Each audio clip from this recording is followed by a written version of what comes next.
नहमदुहु व नसल्ली व नसल्ली अला रसूलिल करीम अम्मा बाद फ़अऊज़ु बिल्लाहि मिनश शैतानिर रजीम बिस्मिल्लाहिर रहमानिर रहीम।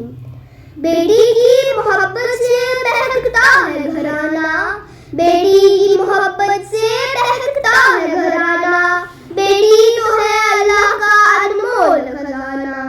मोहतरम साहब अस्सलामु अलैकुम।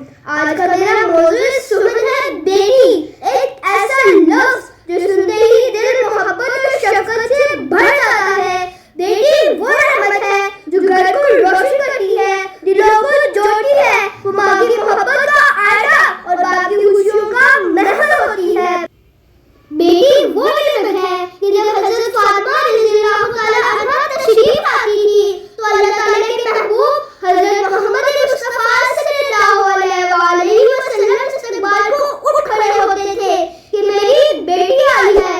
बेटियां सबके मुकद्दर में कहाँ होती हैं, बेटियां सबके मुकद्दर में कहाँ होती हैं, घर जो खुदा को पसंद आए वहाँ होती हैं।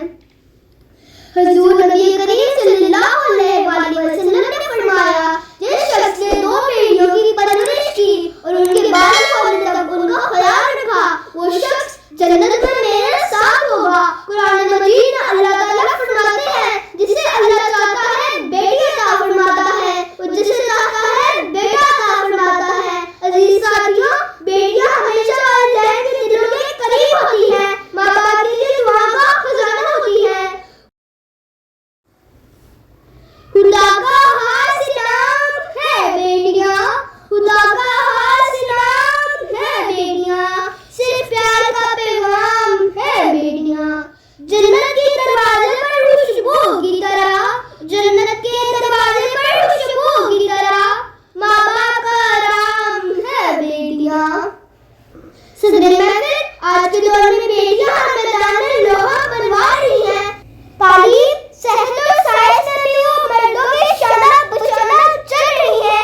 इसलिए हमें अपने बेटियों को तालीम और तरबियत की बेहतरीन मौके फराहम करने चाहिए ताकि वो माशरे में अपना मौसर किरदार अदा कर सकें। आप सबकी इस मौजूद पर शुक्रिया।